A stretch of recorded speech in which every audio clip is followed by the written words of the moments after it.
Hey Ellie, how are you? Crazy day, huh? Yeah, I got no warning about this, but over the weekend, you know how local news basically just they get, I don't know what network they're part of, but they all get like a package on national news subjects and they just have their own host read the script and run the same video. So over 100 of them got the same story this weekend about a rally. And what's interesting too is that, the left-wing hosts, changed words one way, and then the more centrist and patriotic host changed words. So they alter the words very slightly, but I get the update with like a bunch of all these segments that aired, and it's interesting how the local news kind of alters what the original script was.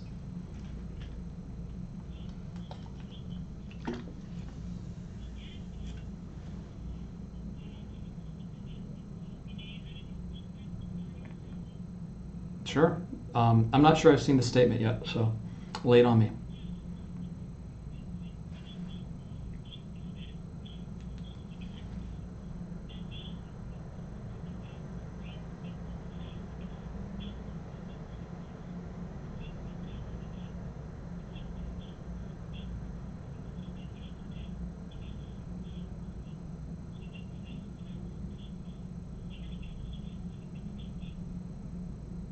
Right. So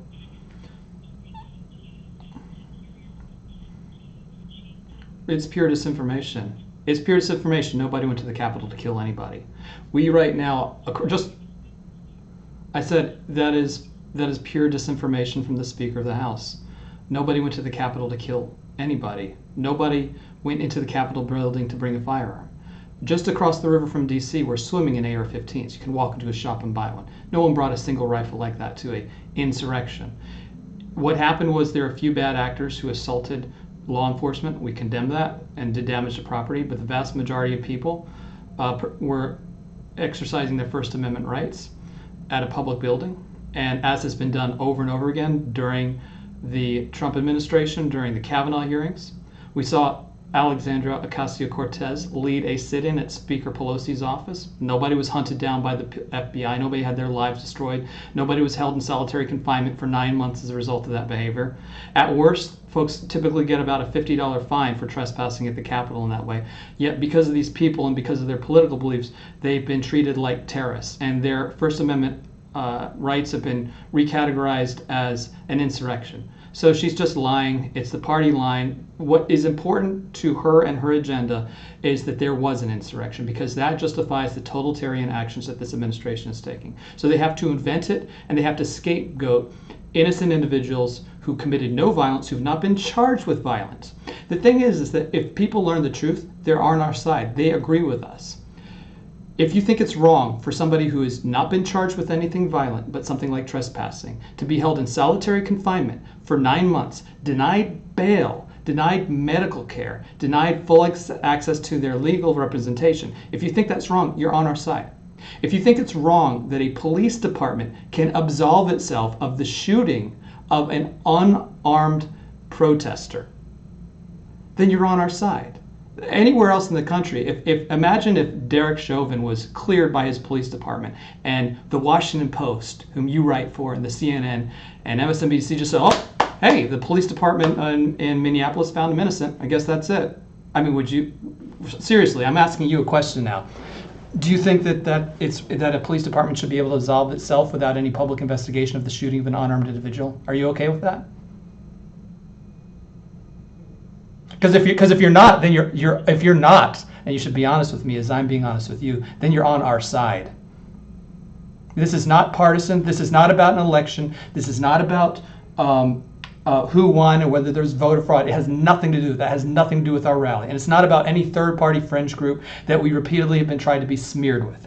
This is a purely patriotic exercise of First Amendment rights of fellow humans, fellow Americans who've been denied their civil rights because of their political beliefs.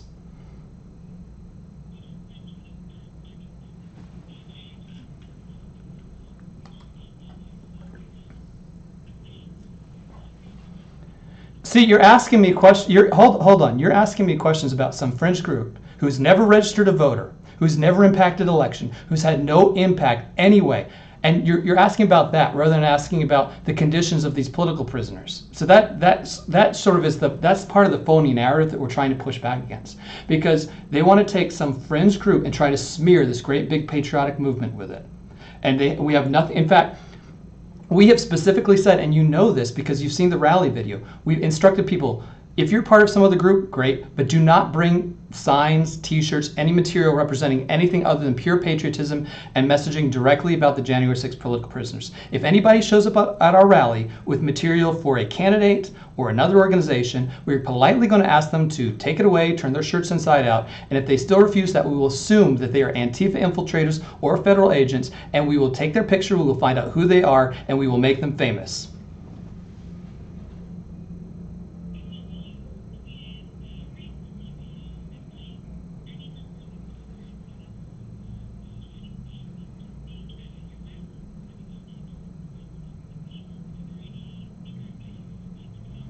I will be announcing them when we're ready to announce them on our social media streams. So I'm not going to favor one reporter by giving them the inside on. But I will say that I think that we've got, going to have a really good speaker lineup. We'll look forward to making it public probably within the next couple days. So.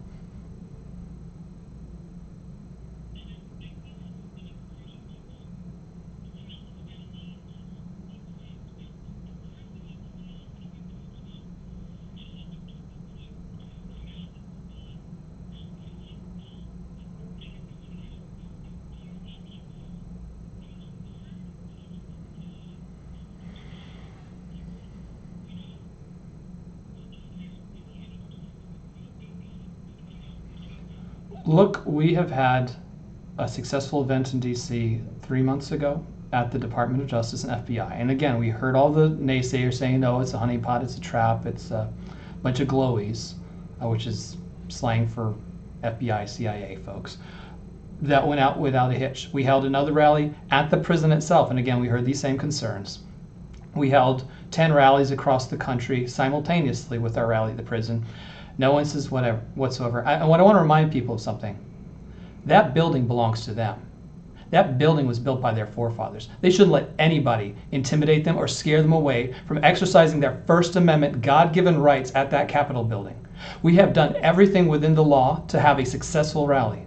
We have coordinated with the Metropolitan Police, the Park Police, the Capitol Police. We deal with them every day, giving them additional information and cooperating on logistics.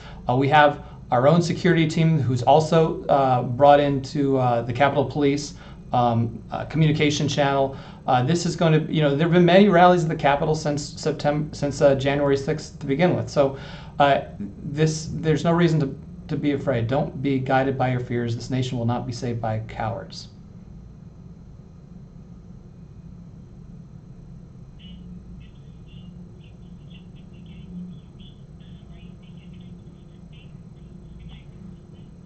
There are self-organized buses that have been brought to our attention. We did organize buses ourselves for the rally at the prison, but that's mostly because the prison was very hard to get to. We will be putting out a one-pager with giving people guidance on how to safely get to the event and how safely get home. So, Metro is available. It's a Saturday on DC. You live here, right? You live in DC? You're right. So you know what it's like on a Saturday. It's usually pretty chill and laid back. I've heard that the DC police are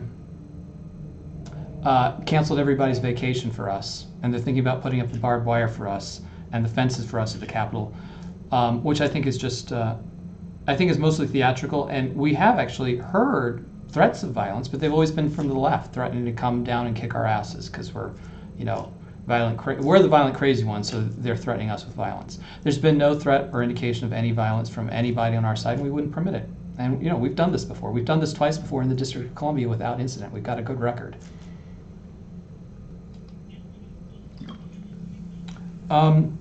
Those are being privately organized. I'm not going to disclose it this time again because if it's disclosed in the incorrect way, troublemakers start showing up. But we're going to do our best to get people here, and we encourage people, look, just get yourself here any way you can.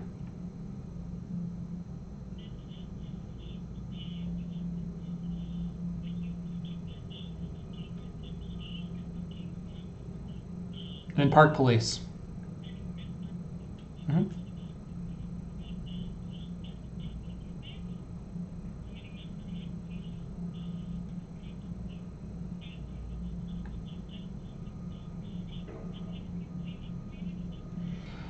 Well, we have no way of knowing. We have a form where people can sign up to say that they're coming to RSVP, but that's been obviously abused by spammers that just want to cause us trouble. We have no way of knowing. We have no way of knowing.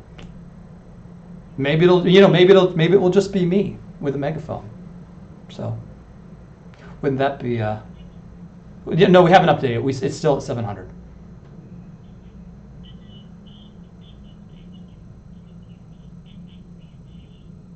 That is the process for getting a permit. They do not authorize the event until they have seen it the morning of.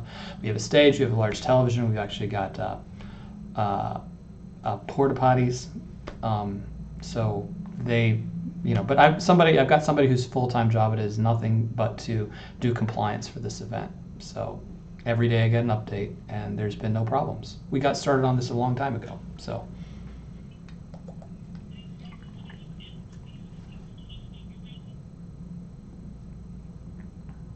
Just to come. Don't be afraid.